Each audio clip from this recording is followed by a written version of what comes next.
Acá estamos con Fran. En simples preguntas y respuestas voy a consultarte acerca del cepo. Bien, ¿Sí? me gusta. Vamos con la primera pregunta. Ujú. ¿Qué es el cepo cambiario? Bueno, el cepo cambiario es técnicamente un control de capitales. Es como un control de precios, pero en el tema de las divisas o monedas de otros países.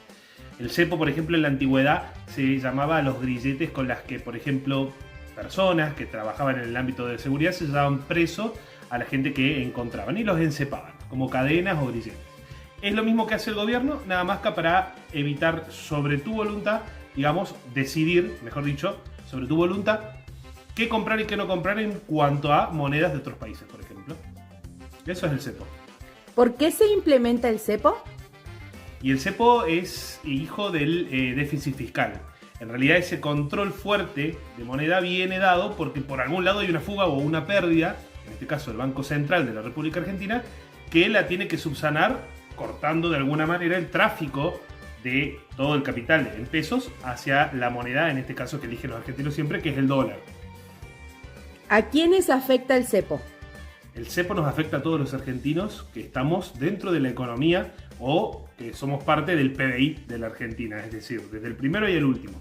Y a los que más afecta son a los más vulnerables, que menos recursos o capital tienen para enfrentar las desgracias que trae el cepo en la economía. ¿Y cómo afecta este cepo a los importadores? A los importadores afecta especialmente porque ellos son los que justamente van a llevar productos o servicios de nuestro país hacia el exterior y por lo tanto va a ser un ingreso de capitales o de divisas a la economía argentina. Entonces, si un importador necesita insumos de afuera para producir su producto, por ejemplo, va a verse retrasado en la cadena de producción, puede haber embotellamientos o cuellos de botella, como se lo conoce en la economía, por lo tanto una pérdida de ingreso de divisas o de capital o de riquezas hacia la nación y un empobrecimiento, en definitiva, de toda la población en sí.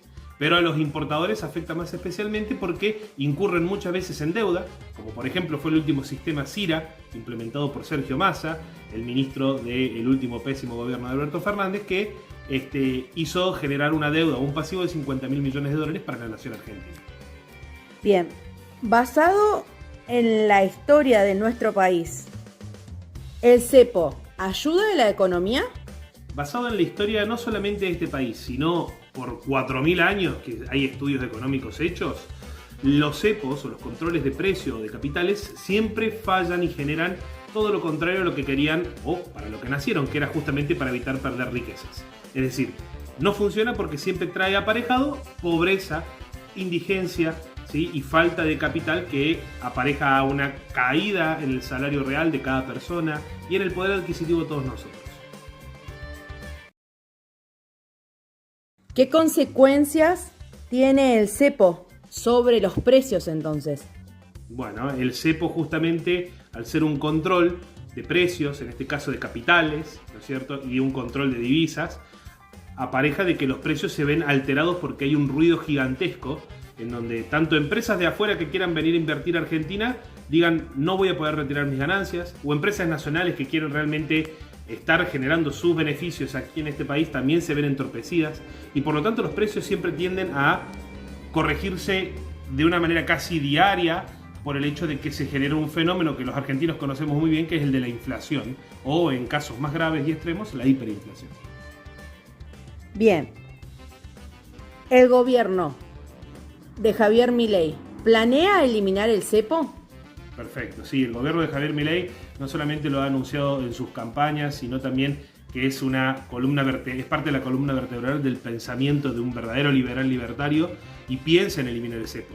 Pero no a la manera que hicieron los progresistas falsamente llamados liberales, como los Prat Guy de la vida, que abrieron el cepo cuando realmente el descalabro macroeconómico y el déficit fiscal y cuasi fiscal no estaban solucionados.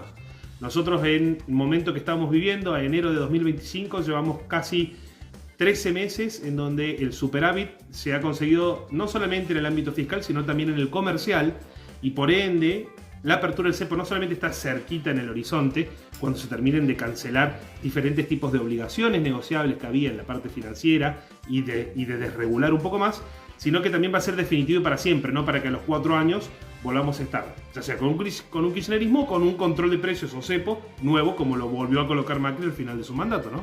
Porque él comenzó sacando junto a Prat-Gay el cepo, y luego al final de su mandato, cuando literalmente volaba por las nubes el tipo de cambio porque la gente no confiaba más en el peso, se había derrumbado la demanda del dinero peso argentino, se fue directamente a la otra moneda y volvió a ocurrir el cepo. Perfecto.